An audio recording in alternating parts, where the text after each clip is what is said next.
ஜீவாப்பம் நிகழ்ச்சியின் மூலியமாய் உங்களை மறுபடியும் பார்க்கறதுல மிகுந்த சந்தோஷம். நாளும் கூட தியானத்துக்கென்று கலாத்தியர் 3ஆம் அதிகாரம் 1ஆம் வசனத்தை நான் உங்களுக்கு வாசிக்கிறேன். இதில் இப்படியாய் கூறுகிறது: புத்தியில்லாத கலாத்தியரே, நீங்கள் சத்தியத்திற்கு கீழ்ப்படியாமற் போகாதது தக்கதாக உங்களை மயக்கினவன் யார்? இயேசு கிறிஸ்து சிலுவையில் அறையப்பட்டவராக உங்கள் கண்களுக்கு முன் பிரத்யட்சமாய் உங்களுக்குள்ளே வெளிப்படுத்தப்பட்டிருந்தாரே.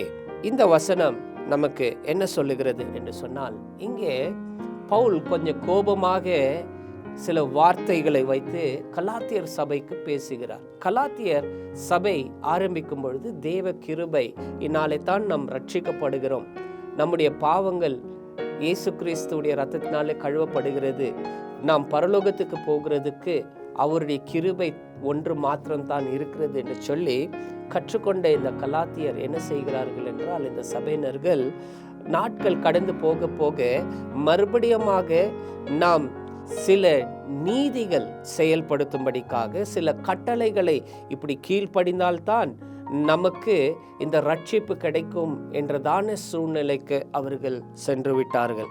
அதனாலே தான் இங்கே பவுல் கொஞ்சம் கோபத்தோடு கூட அவர் சொல்லுகிறார், இனி நீங்கள் நியாய பிரமாணத்தை வைத்துக்கொண்டு நீங்கள் வாழ வேண்டும், அதன் மூலியமாய் ரட்சிக்கப்பட வேண்டும் என்று சொன்னால் அது முடியாது.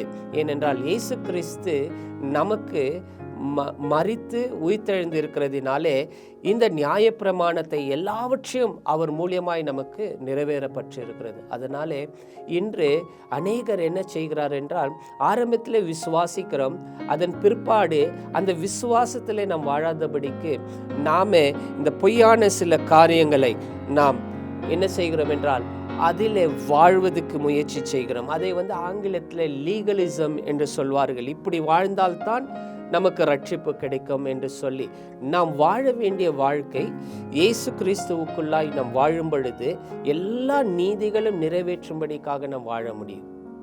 அவரை பின்பற்றும் பொழுது, அவர் சொல்லுகிறபடி நாம் வாழும் பொழுது நாம் கர்த்தருக்காக நாம் சந்தோஷமாய் வாழ்வதற்கு அது முடியும். அதனாலே தான் நமக்கு ரட்சிப்பு கிரியையினால் வரல, தேவ கிருபையினால் வந்திருக்கிறது. இந்த ஒரு யோசனை அந்த கலாத்தியர் சபையிலே மாறிவிட்டது. அதனாலே தான் பவுல் இங்கே இப்படியாக சொல்லுகிறான். தேவ பிள்ளைகளே, இன்றும் கூட நிறைய நேரத்திலே நாம் ரட்சிக்கப்படுகிறதுக்கு நாம் சில நீதி காரியங்கள் செய்ய வேண்டும், இந்த நியாய காரியங்களை செய்ய வேண்டும், அப்பொழுதுதான் நமக்கு ரட்சிப்பு கிடைக்கும் என்று சொல்வார்கள். அப்படி அல்ல. ரட்சிப்புக்கு இயேசு ஒருவர் தான் நமக்கு வழியாக காண்கிறார், அவர் தான் நமக்கு பலி கொடுத்திருக்கிறார். அதனாலே ரட்சிக்கப்பட்டிருக்கிற நாம் அந்த விசுவாசத்திலே வாழுகிறதுக்கு நீதியின் காரியங்களை செய்ய வேண்டும். அதுதான் நமக்கு வேதத்திலே நாம் பார்க்கிறோம். நாளும் கூட நாம் இலவசமாய் கொடுக்கப்பட்டு இருக்கிற அந்த ரட்சிப்பு விசுவாசத்தோடு நாம் ஏற்றுக்கொண்டு வாழும் பொழுது தேவன் நமக்கு அந்த நித்திய வாழ்வை கொடுக்கிறார். அதனாலே நீங்கள் ரட்சிப்புக்காக எந்த காரியங்களும் செய்யணும்னு அவசியம் இல்லை. விசுவாசத்தோடு இயேசுவை நாம் ஏற்றுக்கொண்டு வாழும் பொழுது நமக்கு நித்திய ஜீவன் கிடைக்கும். நாம் ஜெபிக்கலாம். தேவனே, எங்களுக்கு நித்திய வாழ்வு கிடைக்கிறதுக்கு நாங்கள் எந்த ஒரு நீதியின் காரியங்களும் செய்ய முடியாது. நியாய பிரமாணத்தை அதை கடைபிடித்தாலும் நாங்கள் நீதிமான்கள் ஆக முடியாது. அதனால தான் இயேசு எங்களுக்காய் ஒரே தரம் பலியாகி அவர் எங்களுக்கு ரட்சிப்பை உண்டு பண்ணி, இதோ இது தேவ கிருபையினால் எங்களுக்கு ரட்சிப்பு உண்டாகிறது, யாரெல்லாம் விசுவாசிக்கிறோமோ அவர்கள் அனைவருக்கும் ஆண்டவரே உம்முடைய பிள்ளையாகும்படிக்கு அதிகாரம் கொடுத்திருக்கிறீர்.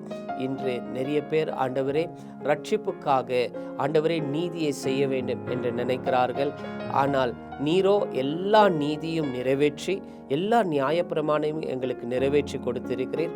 அதனால் இப்பொழுது நாங்கள் ரட்சிக்கப்படுவது உம்மை விசுவாசிக்கிறதினாலே தான் ஆண்டவரே.